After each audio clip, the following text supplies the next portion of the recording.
Goddag. Goddag, velkommen. Det er godt. Jeg hedder Emil og er 32 år, og jeg vil byde jer velkommen her i studiet, hvor vi har fået Frits Christiansen med ombord. Ja, tak. Velkommen til. Tak. Du er jo også min far, og vi skal snakke lidt om det her med børn og forældre og bedsteforældre, og de grænser, der er i det, når bedsteforældre skal have lov til at komme til, og alt det familieidyl, der er i det, men også alt det kaos, der kan være i det, og det komplekse i det. Og vi er jo varmet op begge to, kan man sige. Vi har jo haft næsten en hel uge her i sommerhuset sammen. Ja.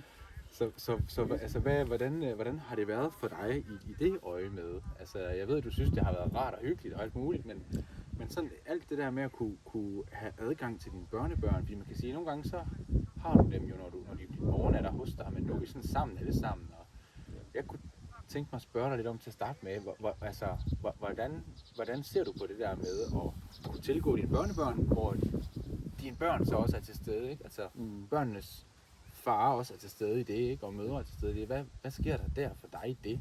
Ja. Som far. Ja? Ja. Jamen det er så fedt. Altså allerførst så tak for det, og tak for invitationen til det her lille møde, og til du er med. At vi leger det her leg, eller spiller det her, gør det. Det jeg godt kan lide, det er, at vi kan være sammen alle sammen selvfølgelig. Det er allerførst. Og det er jo ikke kun din familie og Marete og mig. Det er jo også mange andre. Vi er jo faktisk 14 mennesker. Ja. Og så 2 på vej. Det er alle dine børn og deres børn, ikke? Ja, det er nemlig det. Det er et stort hold. Ja, det er et stort hold. Og derfor så er vi jo sådan alle sammen ude i det store fællesskab, det store kaotiske fællesskab på en eller anden måde. Og det er ikke mere kaotisk, end at det også har en organisme, som former sig og former dagene, og vi finder vej sammen og på den måde. Der er jo nogle tidspunkter, hvor vi skal samles om maden. Vi har sådan en uformel, tror jeg, aftale om, at vi skal spise sammen. Og så vi laver morgenmad sammen og spiser, og vi laver middagsmad, og vi laver aftensmad sammen og prøver at spise som nogenlunde. Det er det godt de første dage. Ja. Og så går lidt i opbygning. Men det er tit de der spisesituationer, hvor vi sådan alle sammen er sammen, hvor ting ligesom let kan blive sådan meget fortættet. Og der vil jeg sige, at vores følelsessystemer, de er jo de er defineret og rundet af forskellige tider og epoker. Du er jo rundet af noget andet, end jeg er rundet af. Og derfor så har jeg en side af mig, som jo godt kan komme i gang med at sætte en grænse på en måde, som starter tidligere op, end jeg kan fornemme, at den kan gøre hos for eksempel dig. Ja. Men det har vi jo snakket om, og det er sjovt at røre ved. Og det er jo virkelig interessant, ikke, det du siger der, fordi i tiden, sådan som jeg oplever det, er der jo også sådan en tilbøjelighed til, at familier i dag beskytter sig meget mere om, at andre ikke må sætte grænser for ens børn, kunne jeg forestille mig, end det måske førhen har været lidt. Altså jeg ved, der har været noget med nogle kønsstereotyper tidligere, men jeg tror også, vi er blevet meget bedre til sådan at blive forarvet over, hvis andre siger noget om vores børn, eller til vores børn, ikke? Ja, er det rigtigt? Men det ved jeg ikke, hvordan du oplever det. Altså om du godt kan mærke det der med, at der er sådan en kultur i dag, hvor man holder det lidt med inden, og man bliver lidt mere fornærmet, hvis andre sætter grænser, om det også er snedet sig lidt ind her i dit sommerhus, eller i vores. Jo, altså, der er helt sikkert et eller andet på spil her, fordi altså, du har tidligere sagt, når vi har haft jeres børn over i en weekend, så har I bare sagt, jamen det er bare sådan, som det er hen ved far og farmor, når de besøger jer. Og så skid med vores grænser, det skal ikke tænke på, vi skal bare gøre, som I har lyst til. Altså det er der bestemt. Ja, så rydder vi lidt op, ikke? Ja. Eller får dem tilbage i rutinerne bagefter, ikke? Ja, så tager I bagefter. Ja. Men vi må noget mere, vi må gøre det på vores måde. Det er den der, hvad skal vi sige, aftale, vi ligesom prøver at indgå, eller du ligesom prøver at spille ud. Og det synes jeg er stort og fedt at få den frihed. Men det er rigtigt, at når vi er her i sommerhuset, så er der jo et eller andet med, at der kan hurtigt være sådan en følelse af, at noget skal stoppe før, altså hos mig, altså, men jeg tænker over det. Ja. Jeg tænker over, jeg er nødt til at holde mål, altså jeg fristes jo til at bare spille ind, bare komme ind og sige, hold nu mund, et eller andet til din. Når det løber lidt for vildt, ikke? Ja. Eller sige sandhederne, som jeg lige har umiddelbart bramfri derudad. Ja. Men erfaringen har jo også lært mig noget andet. Altså vi har jo også haft nogle ting, ikke nødvendigvis der er mig så meget, men i systemet har vi haft nogle ting, hvor der har været sådan lidt nogle skolebeting, og det har været sværere. Ja. Og derfor gælder det også om at prøve at nogle gange holde tand for tunge, men tror, det kommer. Jeg tror at i virkeligheden, når alt kommer til alt, jeg kommer længst med at holde, hvad skal man sige, rummet, eller holde rummet, eller være rummelig selv, Ja. og have så meget som muligt plads til alt det, der er forskelligt for mig selv. Ja, interessant, ikke? Altså, når du siger det, jeg kommer til at tænke på det der med, hvornår er det går fra at være, nu her har jeg plads, til at kan have kontakt til mine børnebørn, som jeg gerne vil. Ja. Og her handler det faktisk om, at nu er der noget, der gør, at jeg ikke kan få lov til at være her. Ikke? Eller sådan, at nu bliver der ikke plads til mig, fordi der ikke bliver sat de her grænser. Eller, altså sådan, at det kan hurtigt glide over fra det ene til det andet. Ikke? At en ting er det der med at få adgang til at tilgå mit barnebarn, versus de der rammer, jeg også har brug for at sætte, for at jeg kan holde ud at være her. Ja, I det, jo. sådan. Men det er jo en ting. Det er jo en ting med de rammer. Det er også en anden ting at have selve mødet med barnebarnet. Fordi jeg har jo måske en eller anden form for prøve at komme barnebarnet i møde, men det er ikke sikkert, at det møder mig. Det er ikke sikkert, at jeg får lov til at få den respons, som jeg drømmer om. Og det er jo også en anden ting. Så der er også nogle ting, der kører hos mig i det at sige, jamen det kan du godt nå, jamen farfar han er måske heller ikke helt så fed lige nu. Det kan være, det er nogle andre ting, der er lækkert til barn. Og så bare stå og kigge på verden og observere dem og glæde sig over på den måde.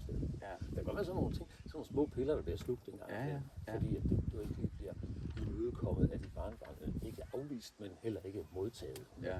Og det er jo interessant, hvad der så er der. Så der er mange aspekter i spil her. Ja, og lige sådan omvendt, ikke? Altså for mig at se, er der også noget med hele tiden sådan tænke det der med som far, at der skal bare være plads til, at I kan komme på, men når vi så bor sammen i sådan nogle rammer, hvor vi er ude af de faste rammer, så opstår der også den der ekstra opmærksomhed på, at de bliver mødt okay, og de bliver lidt gjort, som det plejer, ikke? Og så er det, man kommer lidt ind og har det der beskytter-fare noget, der nogle gange kan være der. Ja. Men jeg tænkte, at når nu vi sidder her, så kunne det jo være interessant, hvis du kunne give et råd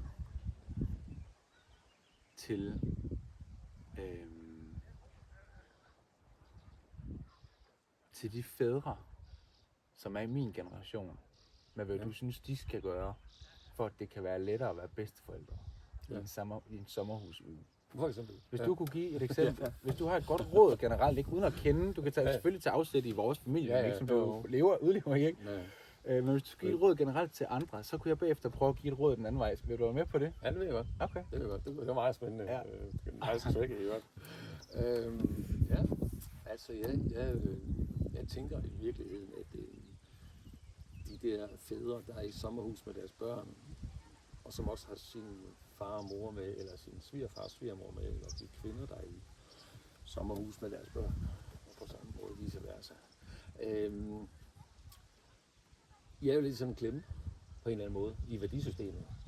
Fordi I har jeres eget, som I lever ud derhjemme over for jeres børn, og samtidig så har I måske en, der lurer i nakken, inde i hovedet, som typisk er repræsenteret ved den måde, jeg har formidlet værdierne til overfor nu dig, ikke? Men altså, eller ens forældre har formidlet værdierne til den person, der står som er forældre der. Og samtidig igen, så er vedkommende til stede, som stiller det der pres. Så det jeg vil sige som råd, det er, I bliver simpelthen bare nødt til at stå op i jeres egen ret, i jeres egen sko, og stå ved jer selv og leve det ud over for det barn, som I mener er det rigtige at gøre.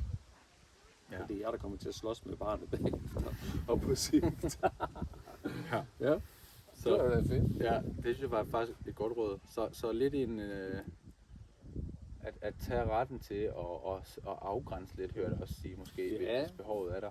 Retten til at afgrænse, men altså selvfølgelig også retten til at tage hensyn. Ikke? Altså, det handler jo også om at balancere det, ikke? Også på en eller anden måde, sådan, så at alle kan være til stede, altså, på en eller anden måde, sådan det ikke bliver terror. Fordi hvis det går helt amok, altså, så bliver man nødt til lige at skynde sig at tænke hensynsknappen ind i det, og så trykke på det. Ja, klar. Ja, det giver god mening. Ja, der er flere ting. Så det er et godt råd. Ja. Hvad var alternativet? Så var det andet led i den her? Jamen, så havde jeg jo tænkt over, at hvad et råd for mig kunne være til bedsteforældregenerationen generelt. Ja, vi tager imod bedsteforældre. Ja, og jeg synes, at altså jeg vil starte med at sige, det er jo altså det er meget værdifuldt, at bedsteforældre tør at indgå, altså tørre at kommunikere, og tørre at opsøge, og tørre at tage de der afvisninger, som børnebørnene tit kommer med, ikke? Altså, eller sådan, fordi det gør de jo bare nogle gange, ikke, hvis de er midt i noget. Så jeg tror sådan, mit råd vil være til bedsteforældrene, sådan generelt, indgå så meget, som du kan i sådan kontakt til børnebørnene. Ja. Også selvom at de måske ikke lige responderer, så tænker jeg stadig, at det har noget værdi for dem.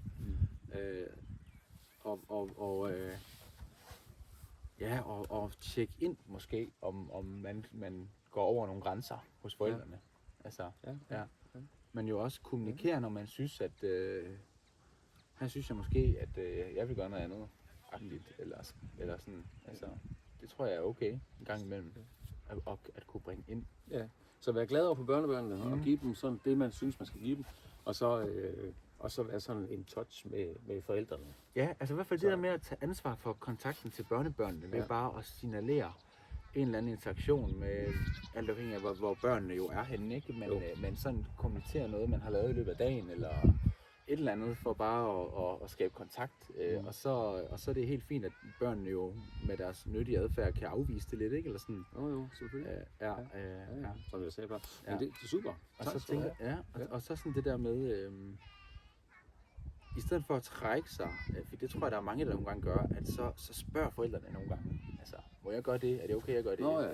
Eller okay, altså simpelthen spørger om ret til, må jeg udleve den her version? Jeg tænker bare, hvis man er i tvivl, altså hvis man er i tvivl, om man kommer for langt ind, er det okay, jeg beder dem om at dæmpe sig lidt, eller sige til dem, er det okay, kan du lige bede dem om at dæmpe sig lidt, eller vil det være okay? Altså, så kan jeg gå via forældrene. Ja, og man kan også gøre det selv, må jeg lige tage dem ud her, eller kan jeg lige, altså, selvfølgelig, hvis det er åbenlyst larmer, så har man jo ret til at sige 10 stille, eller nu skal vi lidt ro, ikke? Men sådan, hvis man er i tvivl, så i stedet for at trække sig, så synes jeg, gå til forældrene. Ja. Det tror jeg var det. Lidt kringlet kom det ud. Tak for det. Jamen, fedt nok. Ja. Jamen, tror du ikke, vi skal lukke? Jamen, jeg tænker, vi runder af her for det her afsnit, som handlede om generationer samlet. Ligesom, Far og Fritz. Tak for din deltagelse. Det var hyggeligt at have dig med her i min lille podcast. Det var også meget sjovt. Ja. Det kan vi prøve en anden gang. Ja. Så med i næste uge, hvor vi snakker om noget andet. Noget andet. Ja. Vi har faktisk noget på vej. Ja. Noget vildt. Og det bliver godt. Ja. Hej. Ja. Hold da kæft. Hvor vi kan.